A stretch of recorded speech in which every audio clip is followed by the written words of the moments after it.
You and me going gardening in the dark, lying on our backs just a staring at the stars where the mater plants grow. What is going on, Patriot Gardeners? That's right, it's your old buddy Murdoch. And well, we're back for some more adventures in the garden. you know, it's 9 o'clock at night, and what else am I going to be doing, honestly? But here's one of our German queens. It's actually doing quite well. A little bit stretchy, but that's because of the shade cloth. As soon as the weather cools down, I'm gonna remove this. This thing's gonna just absolutely explode. Um, here's the broccoli that the sparrows have been nice enough to leave me with. You know, they've taken their toll. A few little pepper plants, some jalapenos. Got a few little peppers on this guy here. Pretty cool. Of course, the carrot bed, which is always out of control. Another broccoli, some beans, and here we have the sweet potato from some of the slips that we all started together on some of the videos. And wow, this thing has really gone nuts. Got a little Patriot tomato tree right there. And of course, we got a couple peppers and some more tomato plants right there. Um, the sparrows were not as kind over here, as you can plainly see. They kind of left that one alone for whatever reason, but they kind of like that one. I threw some more seeds out here. You can see them coming up right there. And I even threw some spinach seeds out here, which should be popping up any day. You know, I would hate for the birds to be malnourished and not get all their essential greens. Some of the cucumber plants, which have, wow, just been beat down. Another surprise tomato plant. A couple of the tomatoes that we planted together on video. And if I'm not mistaken, look at that right there. Boom. So, eggplant. This thing has just got blooms all over it. Of course, a couple pepper plants. And I think they got a few peppers on them hiding in here. And another eggplant hiding back in there, which actually does have my first eggplant on it, which is right there. Pretty cool. But tonight, we're going to be talking about these tomato plants. This is actually a pretty tall one now. This is one of the Brandywine heirlooms that I grew from seed. And wow, other than a little bit of the curling because of the heat that she's been getting in the afternoon, this thing has just been phenomenal. But now it's time for the next stage in the evolution for this plant. And tonight we're going to talk about something called super cropping. Some of you may know what I'm referring to, some of you may not. By the end of this video, you're going to know all about it. And after you go experiment on a stem or two, wait till you see what the results are.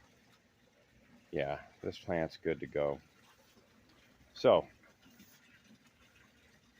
I'm going to go ahead and take a seat here.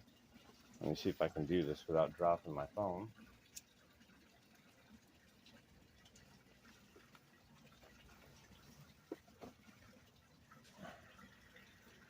And we're going to have us a little story time. So, the super cropping method I actually learned from a story I heard from an old man at a McDonald's across the street from a Mormon temple in Salt Lake City.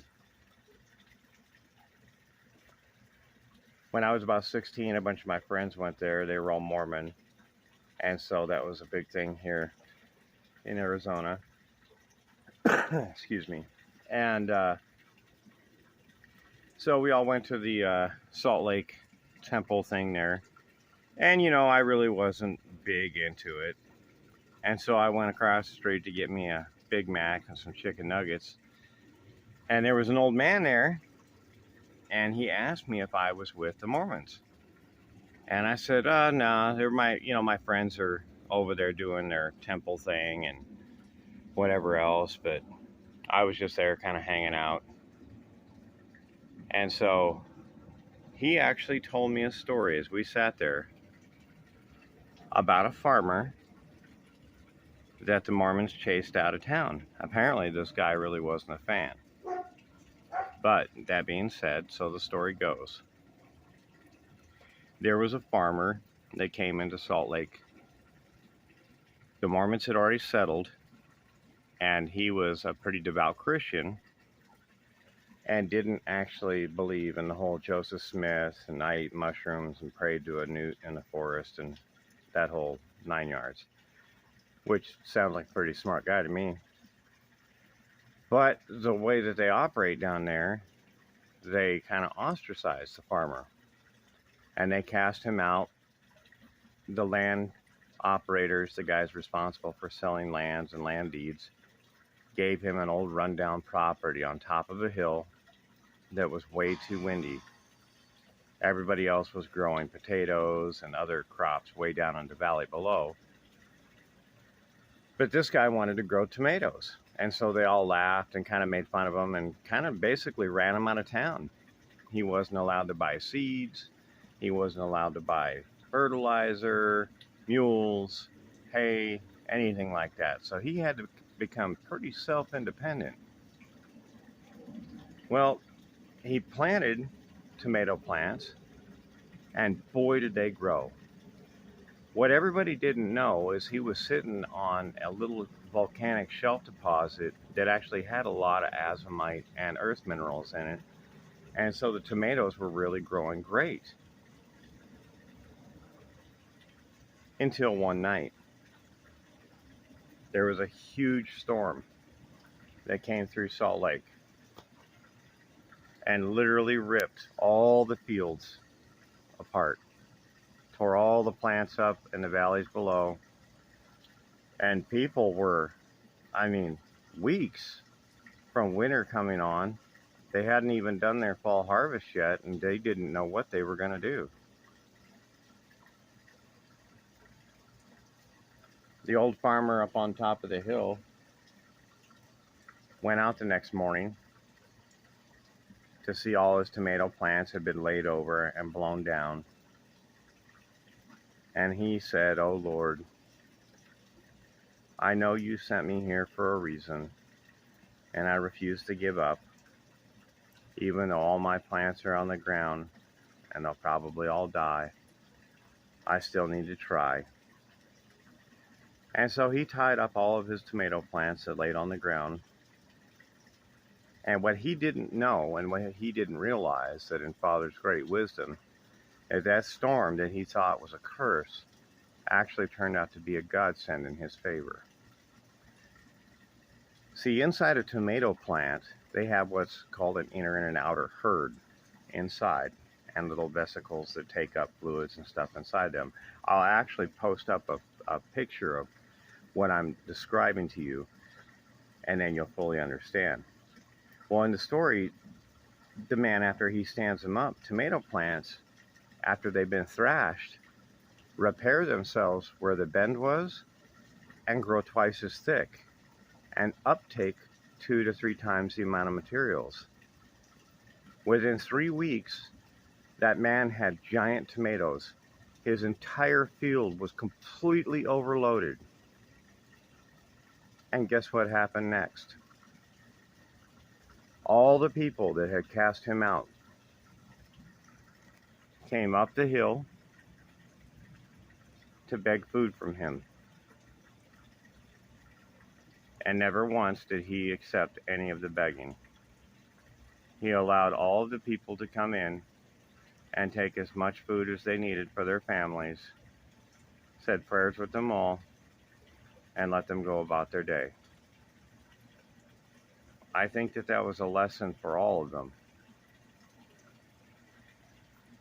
From that day forward, that farmer would go out when his plants would get just about the time they're going to start putting on tomatoes, and he'd thrash them up a little bit. And every year he had the biggest and best tomatoes. That method over many, many years has developed into what we call super cropping. And so now, without further ado, I'm going to show you how to do it. Now, what happens to the plant is we're going to snap the inside of the plant.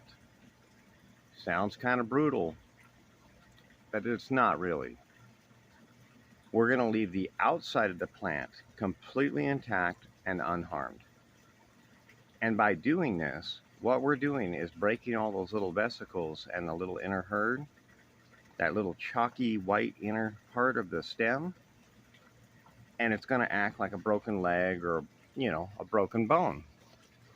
And it's going to heal really quickly because the whole top of the plant's going to need it to.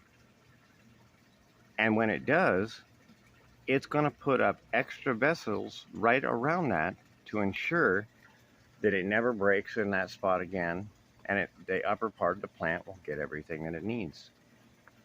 So by utilizing this method on certain parts of the plant, we can cause the plant to basically force itself to go 2 to 3 times its normal size and uptake ability. And let me explain to you what that means. So if your tomato stem is, this size here, about 1/4 of an inch, 1/2 inch wide, some of the other ones are a little bit bigger, and you can get that stem to be 1 inch wide, well, you can fully understand that that's 2 to 3 times the amount of juice going right up to the top of that plant and right into all your little maters. So let's show you how it's done. Now what you want to do is come over to your plants, and you're going to identify some new growth. Okay, so this guy's sticking out right here in front. He looks like he wants to volunteer, so let's let him volunteer. So what we're looking at here is just a new little growth that's coming off of the main, and it's in between this main stem here. So you can actually see, if we follow it down, it's actually one of the mains that comes up off the plant. So right here, I'm going to take this between my fingers where these 2 little bracts are, where it makes a Y, and there's another leaf below it. And I'm just going to give it a little twist. And what you're going to feel when you do that right there is you're going to feel a little tiny pop inside the stem. And that's all it takes. And then I'm going to go right up here to this new growth that's starting. And I'm going to go ahead and grab a hold where the little Y is at the top. And twist, pop, just like that. Now I'm going to go ahead and go over this plant this evening, and I'm going to do all of these tops. I'll spare you guys the whole video of it, but I will be updating you and taking videos as we go along and showing you the growth difference as to what we see now, which, if I stand back and take a good look here, it's pretty good. That's one plant. That's not 2, 3, or 4 plants. That's actually one plant that I've kind of branched out. And this is another reason why I don't cut my suckers. I begin mounding up around the split and separate those plants.